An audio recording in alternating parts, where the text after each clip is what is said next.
ये सब बातें बोलते बोलते समझते समझते उसका दिल बहुत भारी हो रहा था। उसने गाड़ी को साइड में ड्राइव किया और ब्रेक लगा दिया। उसके अंदर बहुत सारे ऐसे इमोशंस थे जिन्हें वो बाहर लाना चाहती थी, और शायद आरव ही है ऐसा इंसान था जो उसे वो करने देता, लेकिन अभी वो भी कुछ अलग ही रिएक्ट कर रहा था। उसके बाद उसने अपनी आवाज ऊंची करी और उस आवाज में दर्द और गुस्सा दोनों था जो आरव को भी सुनाई दे रहा था।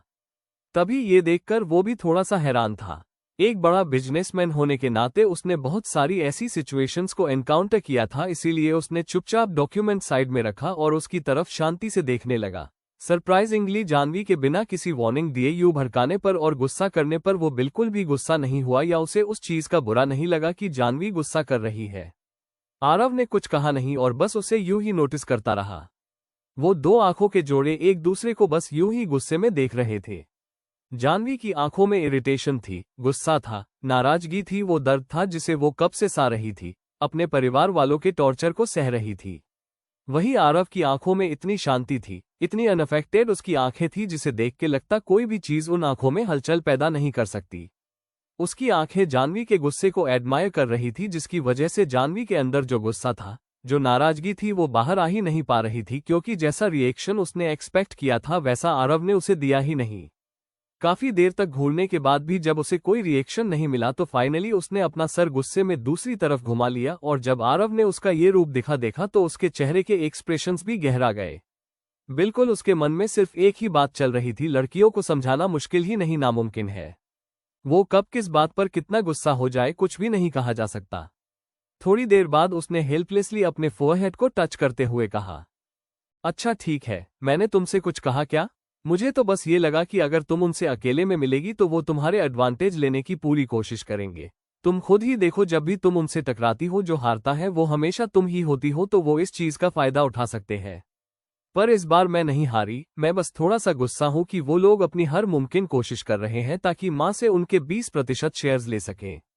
इनिशियली सबको एक स्टेप पीछे लेना चाहिए था, क्योंकि जो उनको चाहिए था वो उनको ऑलमोस्ट मिल ही गया, और इससे हम एक पीसफुल लाइफ भी जी सकते हैं, और इसमें क्या ही गलत है।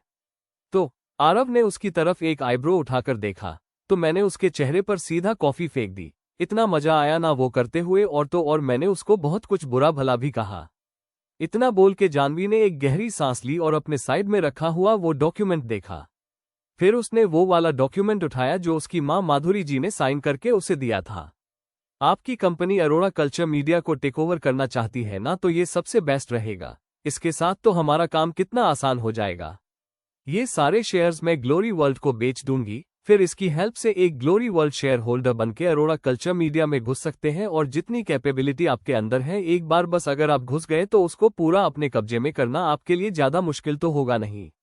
ये बोलते टाइम जाह्नवी की आंखें किसी नदी की शांत धारा की तरह लग रही थी, एकदम फोकस्ड। जाह्नवी उसे देख रही थी और अब उसे आरव उसने उसे हाथ में डॉक्यूमेंट पकड़ा, लेकिन वो सिर्फ डॉक्यूमेंट को उनके हाथों में देखा ही रहा था, उसने तुरंत उनको नहीं लिया। फिर उसने अपनी नजरें जाह्नवी क्यों सुंदर से चेहरे की तरफ करी जो अभी बहुत ज्यादा स्ट्रेस में थी। आरव अक्सर उसके साथ ऐसा ही करता था, वो हमेशा उसे फोकस्ड निगाहों से देखता था, जैसे न जाने उन आंखों में वो क्या ढूंढ रहा है। जब जाह्नवी ने देखा वो फाइल ले ही नहीं रहा है तो उसने अपनी टोन बदली और उसे प्यार से समझाते हुए कहा, मुझे बस कायरो की तरह पीछे नहीं हटना। अगर मैं पीछे हटती जाऊंगी तो वो मुझसे अपना काम निकलवाते रहेंगे। ये मैं नहीं देख सकती। शायद अगर मैं अपने मेथड को चेंज करूं और कुछ चीजों को अपने कंट्रोल में करूं जिनकी परवाह उन्हें बहुत ज्यादा है, तब शायद वो कुछ देर के लिए अपनी लिमिट्स में रहे। वो ज्यादा एक्सप्लेन करना नहीं चाहती थी। पिछले कुछ दिनों में जब वो अकेले रह रही थी तो उसने अपने ऊपर बहुत ध्यान दिया था। उसने बहुत सारी चीजों को सोचा। शायद शुरू से ही उसने हमेशा गलत मेथड चूज किया था। लोग हमेशा कहते थे कि कॉम्प्रोमाइज करने से लड़ाई झगड़ा थोड़े कम हो जाते हैं, लोगों के दिल में एक दूसरे के लिए इज्जत बनी रहती है, लेकिन शायद जब ये चीज उसने अपने ऊपर ट्राई करने का सोचा तो वो वर्ड उस पर एप्लीकेबल हुए ही नहीं। आरव ने उसकी फोकस्ड और सुंदर सी आंखों में देखा और बिना किसी एक्सप्रेशंस के पूछा, तुम्हें अरोड़ा कल्चर मीडिया चाहिए? जब जाह्नवी ने उसके मुंह से ये बात सुनी और आरव के चेहरे पर सीरियस एक्सप्रेशंस देखे तो वो एक पल को उनमें ही खो गई।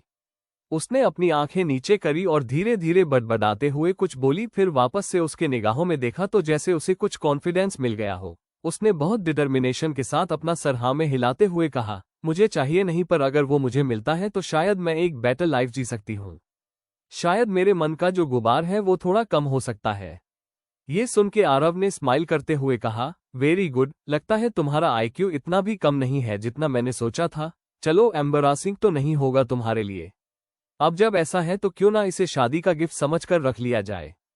क्या लगता है? ये सुनकर जानवी ने अपनी शक्ल पर कंफ्यूजन लाते हुए आरव को देखा। आरव का वो सुंदर सा चेहरा गुस्से में एकदम लाल हो गया था। उसकी आंखों में एक डेंजरस ऑरा था और काफी सर्द आवाज में उसने अपनी दांतों को पीसते हुए कहा, मेरी मिसेज को सिर्फ 5 लाख की धमकी दी, वो भी मेरी मिसेज आरव ओबरॉय की वाइफ को। उन्होंने सच में आपको बहुत नीचे समझ रखा है। आपका पति होने के नाते ये मेरा फर्ज बनता है कि मैं उनका मुंह तोड़ दूं और तुम उनके मुंह तोड़ जवाब दो। उसके शक्ल पर वो गुस्सा देखकर जानवी से कंट्रोल नहीं हुआ और वो जोर जोर से हंसने लगी। उसने आरव की तरफ देखा और कहा, मिस्टर ओबरॉय, आपके थॉट्स काफी डेंजरस है। ये सुनकर आरव हंस दिया और थोड़ा झुक के उसके हाथ में रखे डॉक्यूमेंट ले लिए। उसके हाथ जानवी के कंधों पर गए और बहुत प्यार से उसने उसे अपनी बाहों में भर लिया। क्या नॉनसेंस बातें सोचती रहती हो तुम? मैं एक बहुत अच्छा इंसान जो अमीरों से लूट के गरीबों में दान करता हूँ। आपको लगता है आपका चेहरा देख के कोई आपको गुड पसंद बोल सकते हैं? आपके चेहरे पर लिखा है कि आप अच्छे इंसान हो। आपका एक लुक देखकर मैं बता सकती हूँ कि आपके जितना बड़ा बिजनेसमैन जो हमेशा चीजों में अपने फायदे की बातें ढूंढता है वो अच्छा इंसान नहीं हो सकता। सिर्फ एक महंगे चेस सेट को देकर और उन बेकार से स्किल्स को देकर आपने मेरे नानू को पटा लिया। मेरे वो नानू जो ऐसे आपको कभी भी घर में घुसने नहीं देते, लेकिन उन्होंने एक नज़र में आपको एक्सेप्ट कर लिया बस आपकी ये चालाकी वाली स्किल्स से। इतना बोलकर जानवी ने उसकी तरफ गुस्से में देखा और गाड़ी स्टार्ट कर दिया। ये सुनकर मिस्टर ओबरॉय ने अपनी हैंडसम से फेस पर एक स्माइल को छुपाते हुए कहा, मुझे तो मेरे फेस पर ये वर्ड कहीं भी लिखा नहीं दिखा। फिर मिसेज ओबरॉय, आपकी कौन सी आंखें हैं जिन्होंने मुझे ऐसा करते हुए देख लिया जो मुझे दूसरों का फायदा उठाते हुए देख रही है? मैंने आपको इसीलिए कहा क्योंकि आप ऐसे लगते हैं। अगर आप मुझसे अब इन छोटी छोटी बातों पर लड़ना चाहते हो तो फिर मैं बोल देती हूँ, आप ये कोई जेंटलमैन वाली हरकतें नहीं कर रहे हैं। अच्छा, तो तुम ये कह रही हो तुम जो मुझे बोलो वो मुझे साइलेंटली एक्सेप्ट कर लेना चाहिए। मिस्टर ओबरॉय, मैंने आपको इतनी बड़ी पदवी दी, आपको इतना बड़ा बिजनेसमैन कहा जो दूसरों में अपना फायदा ढूंढ सकता है, तो ये तो मैंने पॉजिटिव कमेंट किया। अगर ये पॉजिटिव कमेंट है भी तो इसका मेरे जेंटलमैन होने से क्या लेना देना? जानवी के थॉट प्रोसेस से आरव काफी शॉक था। सारी लड़कियां ऐसी ही होती है क्या? राय का पहाड़ बना देती है, कुछ भी बात बोल देती है। इसने ये सोचा तो जरूर, पर जानवी के सामने बोलने की उसने हिम्मत नहीं करी। जब तक दोनों क्रिस्टल पैलेस पहुंचे तब तक काफी रात हो चुकी थी। आरव बाथरूम से फ्रेश होकर आया जब उसने जानवी को अलमारी में कपड़ों को अरेंज करते देखा। अभी अभी वो अपने नानू के घर से कुछ कपड़े लेकर आई थी जिन्हें वो आराम से अलमारी में सजा रही थी। अचानक से आरव को कुछ याद आया तो उसने जानवी को याद दिलाते हुए कहा, कल मैं कविता आंटी से बोलूंगा, वो तुम्हें कुछ कपड़ों को शॉपिंग करवाने ले जाएंगी। वैसे भी परसों कंपनी की एनिवर्सरी सेलिब्रेशन पार्टी है ना। जानवी जो कर रही थी वो करते करते रुक गई और आरव की तरफ देखा। फिर उसकी नज़र अपने वार्डरोब में गई जहां काफी सारे कपड़े रखे हुए थे। फाइनली उसकी नज़र पड़ी ब्लैक प्रोफेशनल सूट पर जो अक्सर वो पहना करती थी। कोई बहुत बड़ा इवेंट तो नहीं है ना, फिर मैं अपने यूजुअल कपड़े क्यों नहीं पहन सकती? इससे पहले कंपनी में जब भी कोई मीटिंग या इवेंट ऑर्गेनाइज किया जाता तो वो सारा काम पब्लिक रिलेशन डिपार्टमेंट से होता था और अक्सर वो पब्लिक में सबके सामने आती नहीं थी, तो उसने कौन से कपड़े पहने हैं, कैसे पहने हैं, इन सब पे ज्यादा ध्यान ही नहीं दिया। इनफैक्ट अभी कोई गाउन पहनने के लिए मेरी बॉडी परफेक्टली फिट भी नहीं है। जब जानवी ने सोचा कैसे उसका कंधा अब तक पूरी तरह से ठीक नहीं हुआ है तो वो थोड़ा टेंशन में आ गई।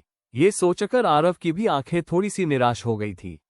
उसने जानवी की इसी तरह थोड़ी देर देखा और फिर उसके पास चलकर आया। जब ये थोड़ा ठीक हो जाएगा तो हम दूसरे हॉस्पिटल जाकर देखेंगे कि निशान मिट सकता है या नहीं। इट्स फाइन, घाव इतना बड़ा भी नहीं है और कुछ टाइम में ठीक हो जाएगा। जानवी ने बहुत ही शांति से रिप्लाई किया और फिर वो वापस अपना सामान ठीक करने लगी, लेकिन आरव के एक्सप्रेशंस जो पहले शांत थे अब थोड़े से डेंजरस हो गए। उसने देखा कैसे वो अपने सर नीचे करके अपना काम करने में बिजी हो गई है। अंदर से उसे जानवी के लिए थोड़ी सिंपैथी तो हो रही थी जो वो उसे नहीं दिखाना चाहता था, वरना उसे बुरा लगता है। मैं नहीं। उन्हें क्या लगता है मैं माँ की तरह हूँ, जो मुझे देंगे वो मैं ले लूंगी।